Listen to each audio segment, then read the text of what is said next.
And blessed to be a part of your day, K. Millie in the morning on KIDO Talk Radio, KIDOTalkRadio.com, where we have our poll right now concerning who do you pick to be the next lieutenant governor in the state of Idaho. More on that in a minute. We'd love to have your votes on that. Dan Perkins joins us now, our great friend. Dan, how you been?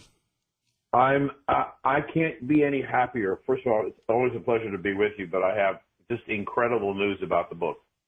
Well, we'll get to you and your book in a minute. Okay. By the way, what's your website? DanPerkins.guru. Right. G-U-R-U. DanPerkins.guru. Do want to remind everybody this hour, your chance to win a pair of tickets to go see the Boise Philharmonic tonight in Nampa or tomorrow in Boise. We'll give you the cue to call coming up, the details. So, Dan, before we get to talking about dementia and everything else, something that unfortunately more and more folks in Idaho and America have to deal with, what do you think of the state of the body politic? You're a multifaceted guy. You're a commentator, TV guy, radio guy, podcast guy, finance guy, now a children's author. So you got a lot going on, kind of like President Trump. But what do you make of the Russian stuff and now the FBI stuff? What do you think from the sunny, balmy coast of Florida? I think I would suggest that your listeners might want to go to Newsday USA this past for an article that I wrote, commentary that I wrote that was published last Monday. And it was basically titled, 3 Strikes and You're Out, Democrats. And the first strike is that they got the election wrong because they couldn't figure out why she was going to lose.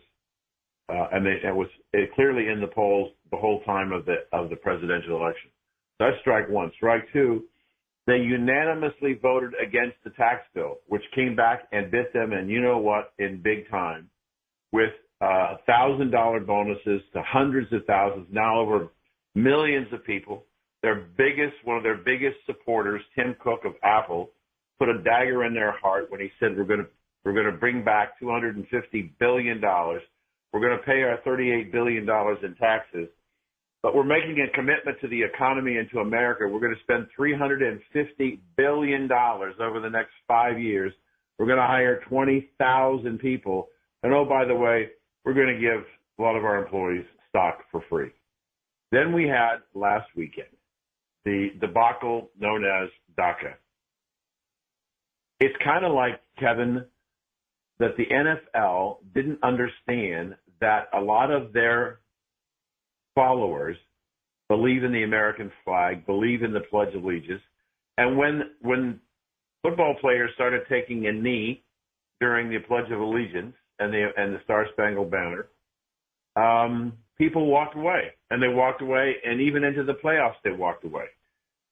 What happened was Schumer thought, and the Democrats think, that they know what's in everybody's mind and that everybody is agreeing with them that the Dreamers are the most important thing that's going on today. And what they were saying is they'd set aside all of their efforts for 850,000 illegal aliens in this country and shut down the government so that our soldiers may not get paid. Insurance for babies would not be paid. And they got it wrong. They just got it wrong. And now Schumer says, okay, Mr. President, next time, no funding for the wall. On what basis does he make that? I mean, they are so out of touch with the reality of what's going on in this country.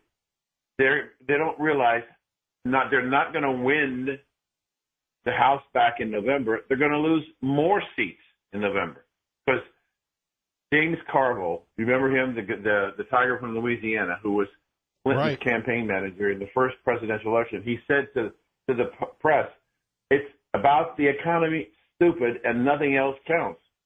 Why in the world would the American people en masse throw out the Republican Party, which has given them pay raises, jobs, and personal pride? Why would they throw them out and choose the Democrats, who have no plan? The Democrats have two issues: impeach Trump and Russia. American people don't care about it anymore because they don't believe there's any credibility there. So the Democratic Party is sucking wind, and I don't think it can survive. Our great friend Dan Perkins joining us here. Kevin Miller in the morning on KIDO Talk Radio. So, of course, they have their friends in the press, but let's get to a topic that. Whoa, Kevin, great point. I'm in the process of writing a commentary right now that the press is doing more damage to the Democratic Party than they are to President Trump, because they continue to press the Russia and the collusion issue. Believe me, Kevin, the Democratic Party is under the direction of the mainstream media in this country. They set the agenda. And I just believe that that the media has taken over the Democratic Party. Well, they certainly have lost perspective. Let's switch gears to something that hits all of us, and that is dementia and how we can deal with dementia, especially when we're talking about little kids. Kevin, it is shocking to me, the response to this book. It came out on the 15th of December. We started a marketing campaign for 4 weeks on Facebook. In that 4-week campaign, we got 64,000 page views. That campaign was replaced last Friday at 4 o'clock. And between last Friday and today, we've gotten 26,000 additional page views. So over 90,000 page views on this book in 5 weeks. And we're getting orders from Canada and from England at the moment also. The problem, Kevin, is that when you or I, unfortunately for me, both of my parents have been dead for a long time. But when we have parents who develop dementia, and it's rapidly expanding, the ALZ organization, which is Alzheimer's Research, says there are about 5 million people right now diagnosed with dementia. Given the retirements of the baby boomers by the year 2050, they expect that the dementia population to be over 50 million Americans. So it's a problem that's only going to get worse. But the problem, Kevin, is that mom and dad spend so much time dealing with mom and dad, they forget about children. And the children are deeply hurt because of dementia, and I proved this at a elementary school in Cincinnati, Ohio, to 140 fourth graders. When a 9 to 12-year-old or older, the grandmother no longer answers their questions or even calls them by name, what we found out, Kevin, is that the children think that they've done something wrong that's made grandma or grandpa mad at them. So they see the problem with grandparents or aunts and uncles, their fault. And so we don't spend very much time trying to help children understand what's going on in grandma or grandpa's brain so that they will get rid of the guilt. When I asked that question of the children, 140 fourth graders, many of them had grandparents, some were dealing with dementia. And those that said that they did have dementia, when I asked the question about blame, Kevin, it was astounding the number of hands went up. So we have to do a much better job of communicating to our grandchildren what's going on. I have a lady who was the assistant to the head librarian here in Sanibel, and she bought my other children's book, Peter the Little Irish Seal, last year. And when I went to pick up the money after Christmas last year, she said, this is 2015 and 2016 and 17. So are you working on anything else? I said, yes, I'm working on a book called Why Can't Grammy Remember Me? And she started to cry. And I said, what's the problem? She said, my 2 children love Peter, the Little Irish Seal. But 2 weeks before Christmas, we decided that Grandma could no longer live alone, and we couldn't find an assisted living facility, so we brought her into our house, and we have not been able to find the words to explain to our 8-year-old daughter what's happening with Grandma. So she said, I desperately need this book. Sure. And as I've talked to librarians all over the country. So, Kevin, it's not a medical book. It's a story. It's a mystery about two little girls who have an uncanny ability to find things that are lost. They start a business to find things called H&C Lost and Found. Their slogan is, if you lose it, we can find it. And they convinced their dads to build a combination treehouse and office for them. And they open up a business, and they don't have anybody to come for like 3 or 4 weeks. And finally, there's a young man who comes to the door holding one of their handmade flyers, and he says, my dad says the reason why my grandma can't remember me is because she's lost her memory. You say you find things that are lost. Can you find my Grammy's memory? And they have no idea what he's talking about. And then the investigation starts to solve this mystery. What's going on with Grandma's brain? The editor, when they read the book, Kevin, and this is I'm proud of this. She said, one of the comments, she said she loved the story, she loved the mystery and the suspense and the personalities of the two little girls. But what struck her about the book, it's now a very rare book where the fathers are the heroes. The fathers are the two fathers of the two girls are the ones who support the girls, build the treehouse, help them with the flyers, encouraging them, asking questions, and taking on their responsibility as a parent. And she said, you rarely see a book anymore where male figures are positive. Our great friend Dan Perkins joining us. Dan, if people want to get your book, what can they do? Amazon.com or BarnesandNoble.com or any place online, or they can even order it from their local bookstore, and it's called Why Can't Grammy Remember Me? All right, Dan, you take care. Thank you, sir. Thank you for having me and letting me talk about the book. Oh, great book, a great service. Certainly something we'll all have to deal with, unfortunately. Thank you, Dan. Thank you, sir. Have a good day. All right, you too. Kevin Miller in the morning here, 580-5436, 580-KIDO. Coming up next, CBD oils, and it's time to take a look at banning football. Kevin Miller, KIDO Talk Radio. Hey. Kevin Miller in the morning here at KIDO Talk Radio. If you missed any of our program, you can always go to our website, KIDOTalkRadio.com. Check out the podcasts where we discuss the flu back and forth. Tea Party Bob, the publisher of the Gem State Patriot, joining us now to talk a little bit more about why he loves vaccines. Well, let me get back to where I was. Well, I've had again, remember, people have been tuning in and out, so it's a slight recap. A slight recap. Okay, well, let's go back. Vaccines is a huge business. It's almost $61 billion. By 1920, it's expected to be $61 billion a year. What I want everybody to think about is the fact that you get a vaccination, the company responsible for producing it has no liability.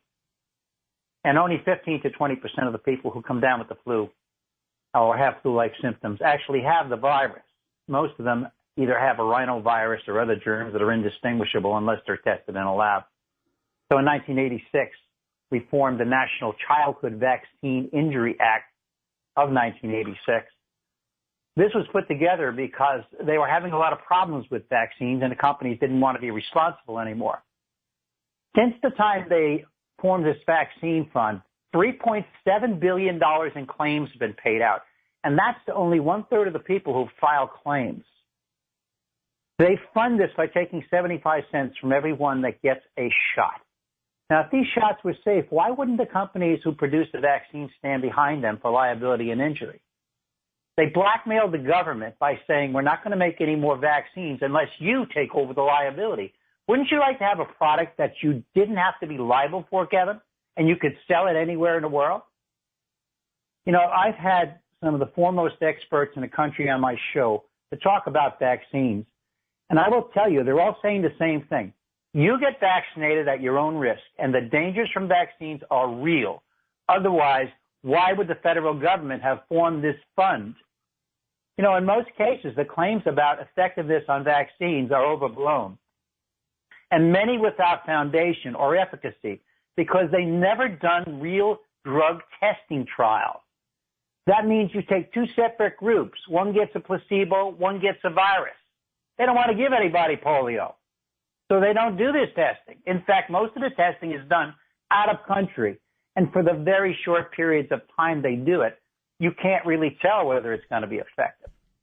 So just think about what a huge business vaccines are between the birth of a child and 18 years of age, not to mention that the CDC recommends almost 70 vaccines between that time. Think about when you were a child. I received only 5 or 6 vaccines. I feel much better today than most people do. You probably got 10 or more before you were 18. So as I say, vaccinate yourself and your children at your own risk. But before you make a decision, do your homework and read some information that is not mainstream media and not mainstream medical from the AMA or CDC. We have a serious problem with people sticking us with needles every time we turn around. So it's time for people to wake up. You know, if you take care of your body, take care of your immune system, you won't have problems. But most people don't do that. Think about the stuff we eat. We eat a lot of garbage. All right, Tea Party anyway, Bob. Thank you very much, Kevin. Have a great day. God bless our great friend Tea Party Bob. By the way, answering Jim's question, you can catch Tea Party Bob's show, Healthy Conclusions, Sundays at 5 o'clock, right here before Gun Talk on KIDO Talk Radio. Phone number's here, 580-5436. 580-KIDO. It's been a very busy show here. I'm talking about a few items. We really didn't even get to the to the national politics, which we will in a minute. Why don't we do this? Let's get you to traffic. And Kevin Miller in the morning here as we continue on at 580-5436, 580-KIDO. And, you know, you catch this young lady a lot on Sean Hannity's show, weekday afternoons here. And recently, Sarah Carter joined Fox and Friends to really break down what is going on concerning the text references and everything else. Let's take a listen. Just now with the latest. Sarah, are we going to see these text messages? Will they be recovered? Oh, as far as the text messages are concerned, we've heard 2 different things. One is the possibility that the Inspector General may have already grabbed them early on. Michael Horowitz. Now, these are 2 different stories. I've heard something different from the, sources within the DOJ and other sources within the, congressional committees. But it may be that he already grabbed them. If that's the case, then that means somebody deleted them after, and they know there'll be obstruction of justice. If not, I believe that they can send in the best forensics teams and try to dig deeper and deeper into getting that and retrieving those text messages, possibly from the phones themselves if they weren't wiped clean. We just don't know right now. I mean, I think that's part of the problem right now is how far is this investigation going? And I think Attorney General Jeff Sessions made it very clear he will leave no stone unturned. Well, that's good. And then we just saw the soundbite with Trey Gowdy where he's outraged that in some of the text messages with these lovebirds, they're talking about secret society. Peter, the day after the election. Okay, so here they get their worst nightmare has come true, right? The president is elected. That's something they did not expect. Remember, this is something we even saw in the text messages. FBI sources said from the very beginning that they didn't want President Trump to make it to office.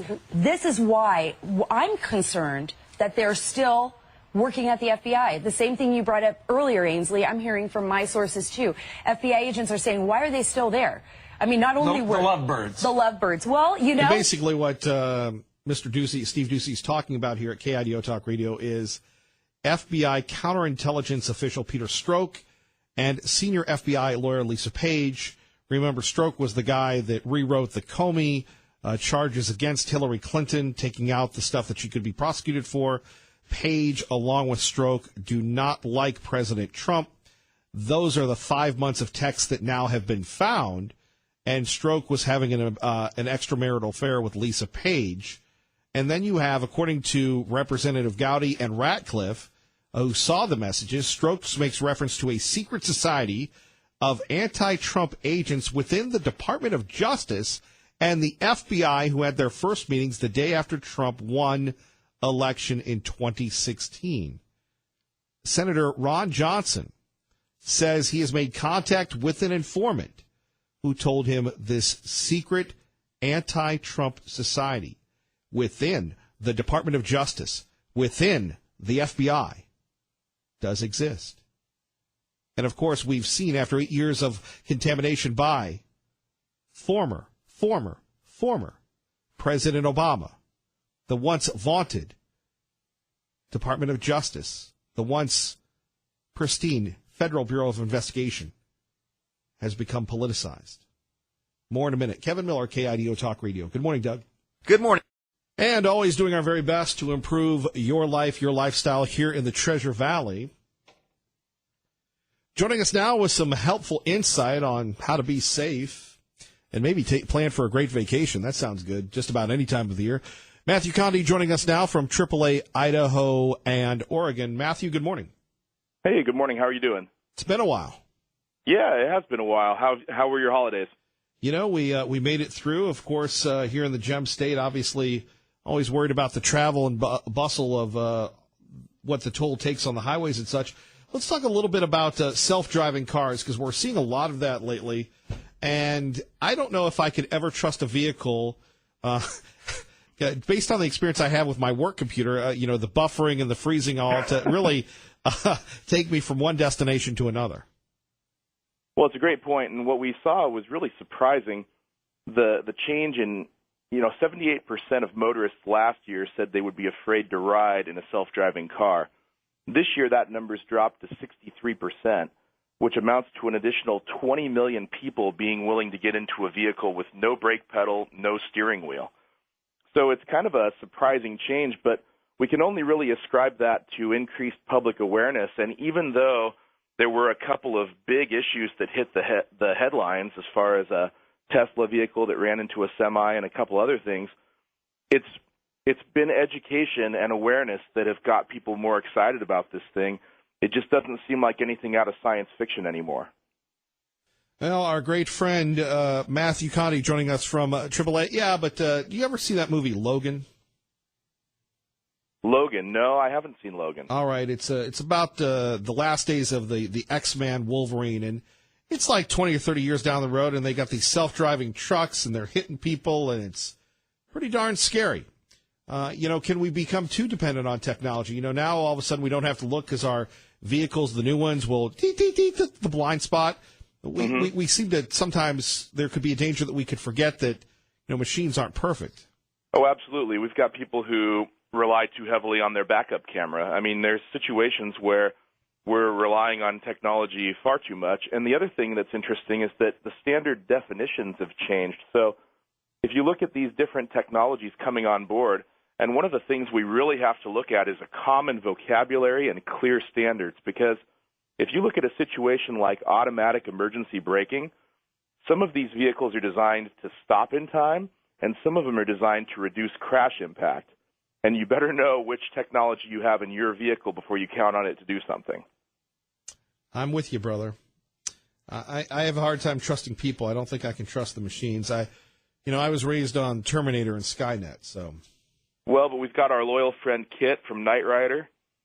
So, maybe that's the offset here. But we don't need any rocket boosters in our cars right now, that's for sure. Indeed. Let's talk a little bit about folks in Idaho. Apparently, we like to work. We don't take a lot of vacation time, although the state is really well known for getting away, whether it's skiing on Saturday and golfing on Sunday. That's the interesting part. 78% of Gem State workers left some time on the table in 2016. Overall, as a country, American workers skipped out on more than 662 million vacation days that were worth $236 billion.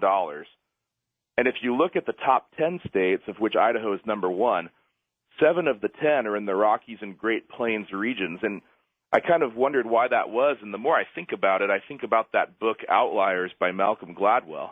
And one of the things that book talks about is that the Hatfields and McCoys and some of these other people descended from these Irish farmers who would compete over land in Ireland. And when they all came over here, it was kind of in their DNA to just continue to be territorial and defend their area. And I think that a lot of the people who are in the Great Plains and Rockies today are descendants of pioneer stock that just a vacation day, what's that, So I think that there's just a DNA component there where people are just determined in these areas. And, of course, there's a lot of rural and agricultural concerns where maybe you can't break away. But what we're wanting people to do is be aware that if you're leaving that time on the table, it does lead to stress. It does lead to family relationship challenges at times. So we've partnered with a group called Project Time Off to promote National Plan for Vacation Day, and that's celebrated on January 30th. It's just a reminder that if you do plan ahead, you're likelier to use that time before somebody else can fill up the calendar for you. Matthew Conley joining us, AAA Idaho and Oregon. Kevin Miller here at KIDO Talk Radio. This time of year, I guess the big thing is going to McCall. That's about it here in Idaho. Not a lot of people traveling. Maybe to Tamarack, maybe to Salt Lake. Is this really the dead time of year? It is. It's really kind of calm right now, but this is the time when we see our worldwide travel agents at their busiest. So people come out of Christmas and they start thinking about, well, where are we going to go? And, of course, the oppressive winters that we sometimes see, this year not so much, but it gets people thinking about, well, where could I go and what can I do? The interesting thing with the mild winter here and the heavy winter in other parts of the country, we've seen unusually high demand continue throughout the winter on crude oil. And right now, the U.S. average is at $2.57 for gasoline, and it's only at $2.58 in Idaho. So we're about a penny apart, which we haven't been this close in almost a year. So it tells you that U.S. demand is way outpacing. Idaho's has kind of gone up a little, but not on the scale of the country. And what you're seeing is heating oil demand is pulling this demand on crude in other parts of the country. And then where it's milder on this side, we've got more people out there driving. And certainly population growth in Idaho continues to add people to the roads who are demanding that available fuel. Our capacity hasn't grown over the last decade here. Indeed. Of course, I was somewhere, I can't remember where, in a stupor as usual. And it was a food-induced stupor, but I was talking to somebody, and they said, all you want to do is cut off this area. You just cut off that refinery from Salt Lake, and this place is done. Well, we've got a very reliable pipeline. There are several refineries in Salt Lake, and we have a steady supply, but what we've seen is just an unusually high drawdown based on demand over the last, say, a month or so.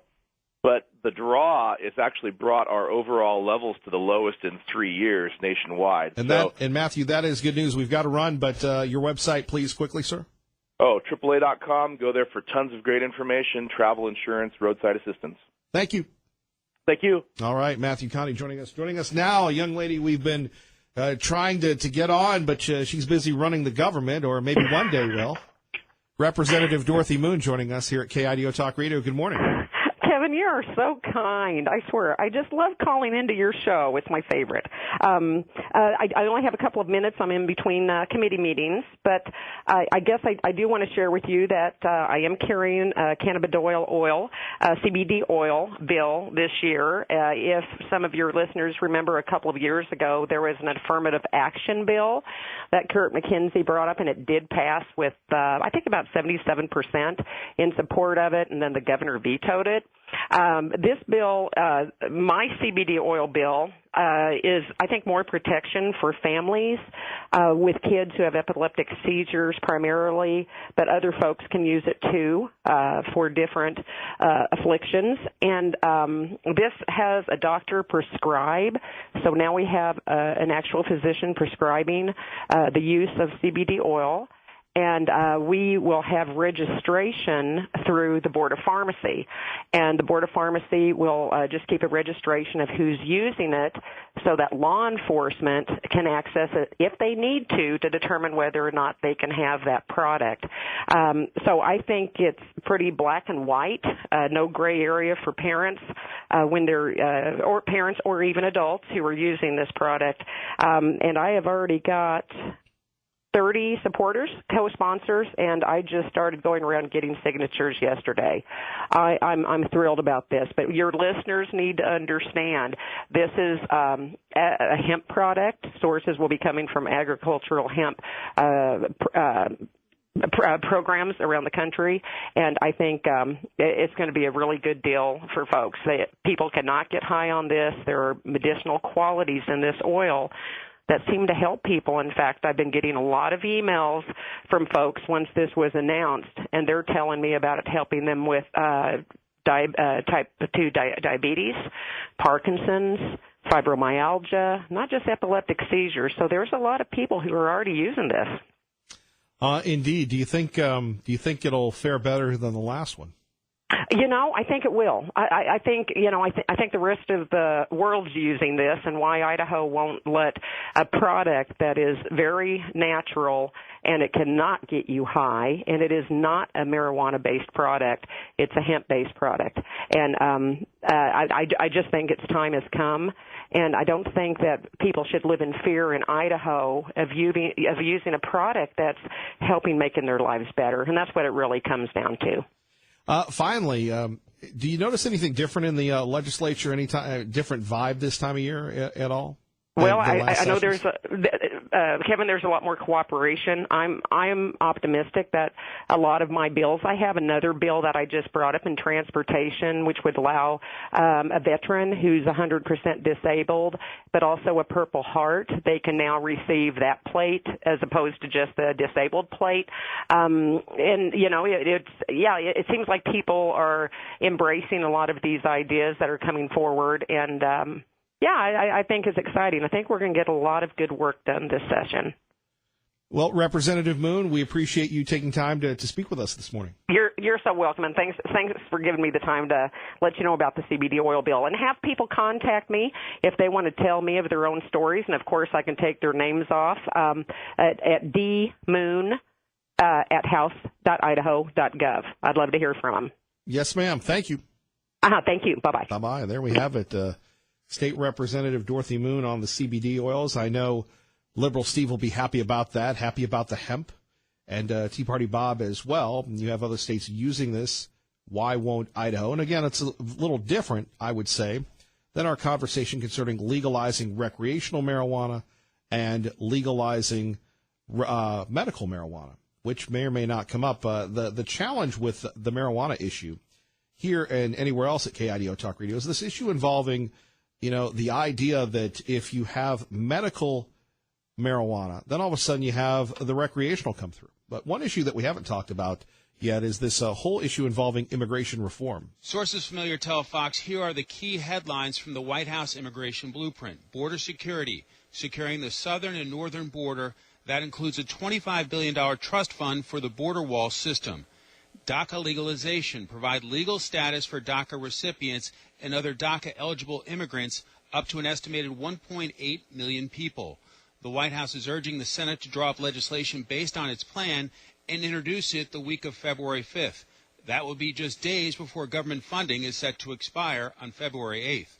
But with these key pillars, administration officials believe this will be the best chance to pass a deal on DACA.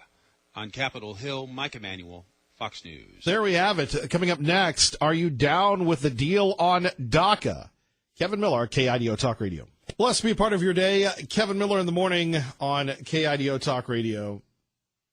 So here we have it, another attempt by the mainstream media to go after Donald Trump and get him away from his base. Now, if this is true, this 1.8 million people that will be legalized, it's going to be trouble.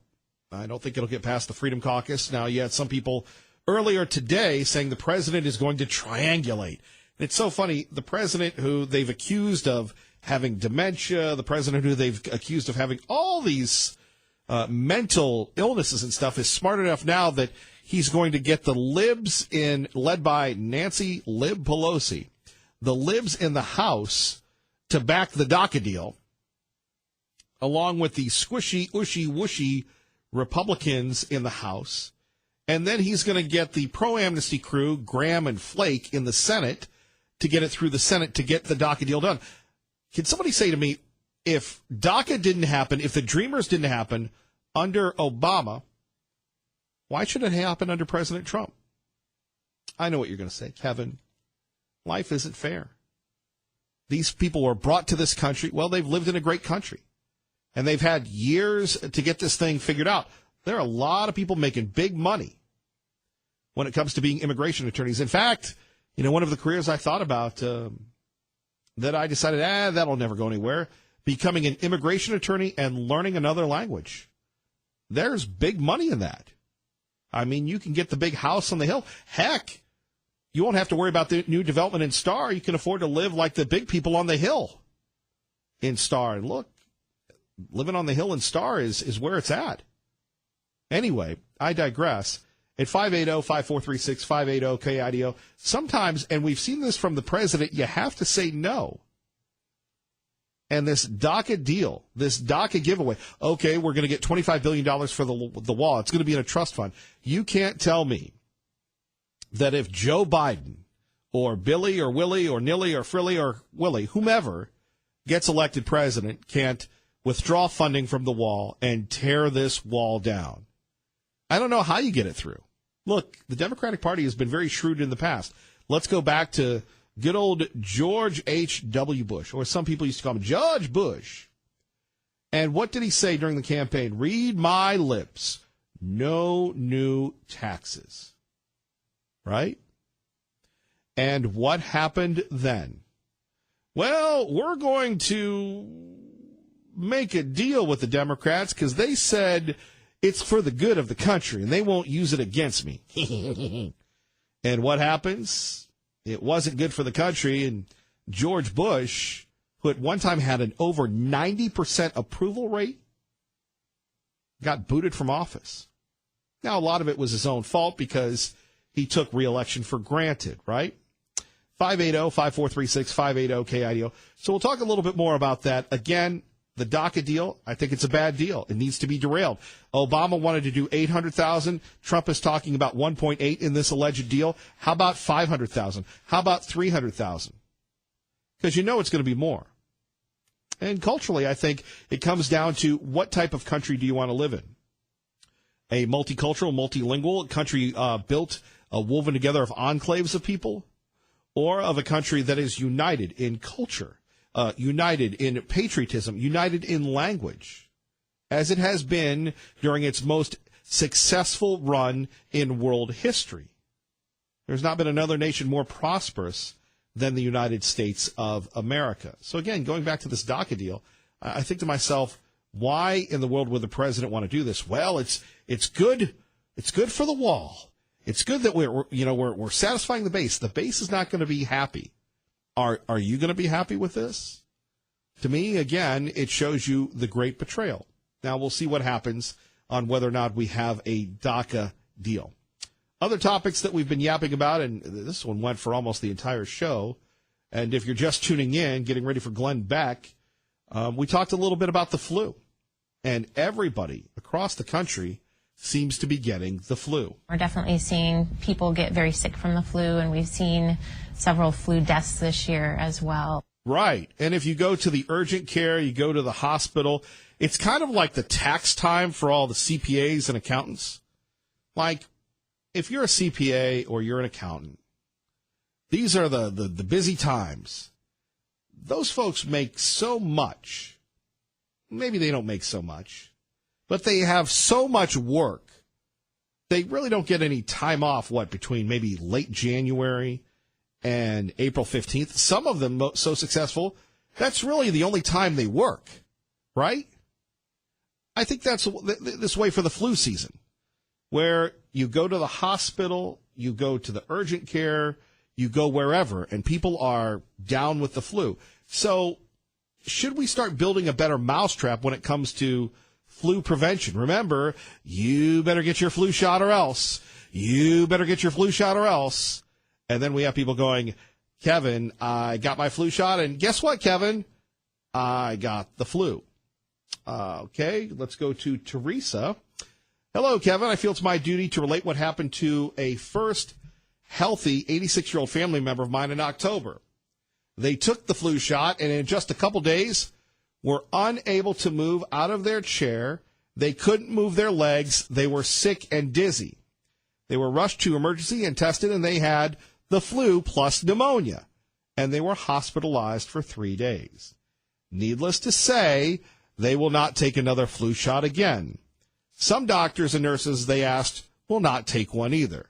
And, of course, we're running contrary to the public indoctrination because, let's face it, everybody wants you to get the flu shot. It's up to you. For me personally, I haven't had one in a long time. Maybe it was from the days when I worked mall maintenance, didn't have health insurance, still live that way, and I would just seek to go to the counter and get the over-the-counter stuff to cure my ills. From another one, a doctor tried to convince me vaccinations were safe for newborns. I asked her to sign a legal note giving my daughter all the doctor's assets if in the future the vaccines were proven to cause learning disabilities. Wow. I wonder what the reaction was to the doctor when the doctor said this. The doctor just walked out. Sadly, I weakened and allowed one DPD shot. My daughter is special needs and will always wonder if that one shot was the cause. It's a complicated issue. And you have people, that we heard. And by the way, if you want to go back to people screaming and yelling about this, check out our 6 a.m. and 7 a.m. hour on KIDOTalkRadio.com. People are very emotional about this. You have people advocating no vaccines. I'm just thinking to myself, with all the technology, with the phones, with the cars, we can't figure out the flu shot? 8:57, our time here at KIDO Talk Radio. Time for traffic. And I'm Kevin Miller. By the way, our friend, the political correspondent, Dustin Cook, just said to me, hey, I am really enjoying the lieutenant governor poll. If you get a chance, and even if you don't, go to KIDOTalkRadio.com right now. Take part in who's going to win, who's going to be the next lieutenant governor of the great state of Idaho. 5 headlining candidates. It's up in the air right now. Who's going to win? We'd love to see that. We'll talk about it Monday. We'll promote it. And as always, we're going to do our very best to give you the best political coverage here every morning on KIDO Talk Radio. Don't forget, tomorrow it is the Canyon County Kids Expo. Where is that? I'm glad you asked. It's at the Ford Idaho Center. So you get off the highway at the Garrity exit, you stop by or you wave at our Walmart there. You drop off the kids. Well, you have to be with the kids. And you can see the Paw Patrol. Wow, get your pictures taken with them. See a lot of great vendors. We'll be there at the Lost Kids booth. Hopefully we'll be not very busy. And always look forward to our first event of the season. Ramaya, outstanding job. I don't think George Norrie's sweating us, but great job as always. Really appreciate you listening. Tell a friend. We love you. Keep the faith, and may God bless you.